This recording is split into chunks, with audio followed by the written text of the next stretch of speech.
is because I have seen on more than one occasion where somebody who's working in the car wash or detail department move up into service. They move up into doing, minor services and oil changes, tire rotations, that kind of thing, to try to move up within the food chain of the dealership environment from, like, say, the car wash or a lot tech, somebody who goes out and grabs a car for a salesman or something like that. And that's what they're paid to do. They're paid to move cars around all day, for lack of a better word. And somebody like that might move into the service department. So this creates a whole dynamic of the dealership environment. Now let's add one more thing into this equation, and that's ego. I'm not going to say that I'm without ego, because I'm not.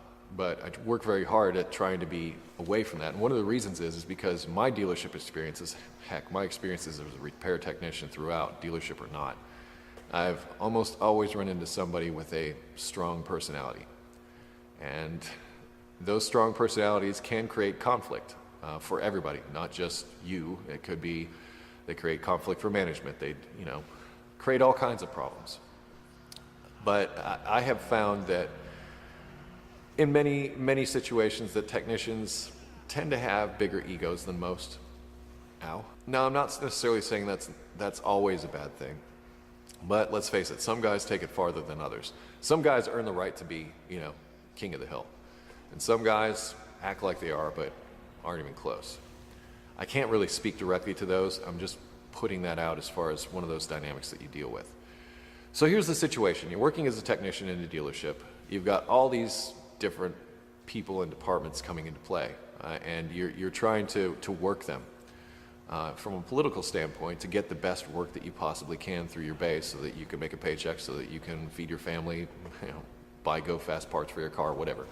And it's a tough game. It's a really tough game. And I can't really give you any direct advice as far as how to deal with those situations because they're so unique in and of themselves. I mean, I'm speaking of them in general terms here, but as far as those personalities and how you interact with those personalities, how you get along with those people, it's really going to depend on you and how you deal with that situation.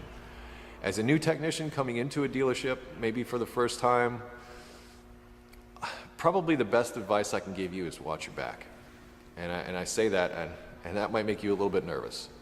I say that because as a new person coming into a dealership, you are the, for lack of a better word, FNG. And you will be until you prove yourself, and it may take a period of years for that to happen. But during that time, you'll form alliances, you'll form friendships, and some of those friendships will be good, some of those alliances will be good. Some of them maybe not so much. Some of them may bring you down. Some of them may cost you your job. Now, that's basically what happened to me. It was my friendship with other people that worked at the dealership that eventually caused my termination. You gotta be careful. You gotta watch your back, because you never really know. And sometimes you never really know who's gunning for you. I've been in situations where there were people that were trying to get me fired just because they didn't like the way I did things. And I know I'm not alone in that. I know there are other people out there that are experiencing a very similar thing. Something else I forgot to mention, nepotism. The boss's son is working in the shop. Yeah, or daughter is working in the shop. Well, at least in my situation, a lot of what I could get away with and what I could do was based on the fact that nobody could say anything because so-and-so's son could do pretty much whatever they wanted and get away with it. Well, good for them. Good for them. But it certainly did make life difficult. It certainly did make for a double standard. It was hard to follow the rules when so-and-so doesn't have to follow the rules. I've presented a bunch of problems to you. And try to paint as clear a picture as I can as far as dealership politics go, but it's a slippery slope. It's a tricky situation. I'll post some links in the description to things like the flat rate system and becoming a technician and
Good.